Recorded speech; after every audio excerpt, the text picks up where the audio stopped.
น้องเบยพี่น้องเบยไปซ้ายมาเนาะพี่น้องอ่ะพี่น้องเบยเป็นทางลานลูกไอ้แก้วเป็นเลาะนะพี่น้อง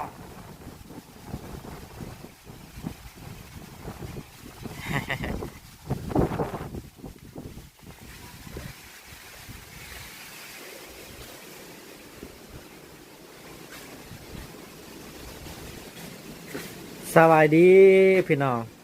ทักทายสบายดีเด้อพี่น้อง FC หลายๆคนเนาะว่าจะเป็นพ่อแม่อยู่เมืองนอกบางนาก็สบายดีกันเบิดสุกูสุคนวันนี้บ่าวบัวกาได้เปิดทาน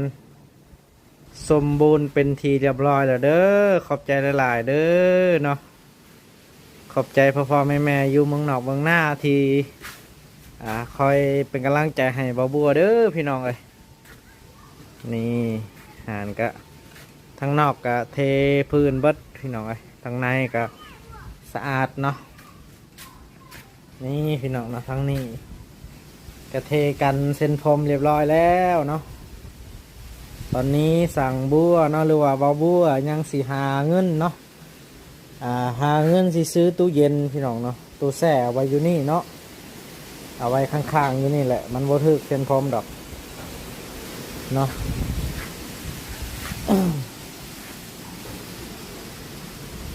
เนาะหรือว่ามีพ่อแม่อยู่เมืองนอกบางนาอยากจะซื้อให้บ่าวบัวเพื่อให้บ่าวบัวมีรายได้เสริมเนาะในการขายน้ำเนาะพี่น้องเนาะ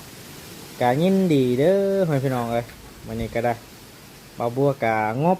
เบิดแล้วเนาะเฮ็ดลงทุนหลายอยู่ให้พี่น้องเลยเอาเนาะจังได้กะขอบมกขอบใจละลายเด้อพ่อแม่อยู่เมืองนอกเมืองนาหรือว่าอยู่พังไทย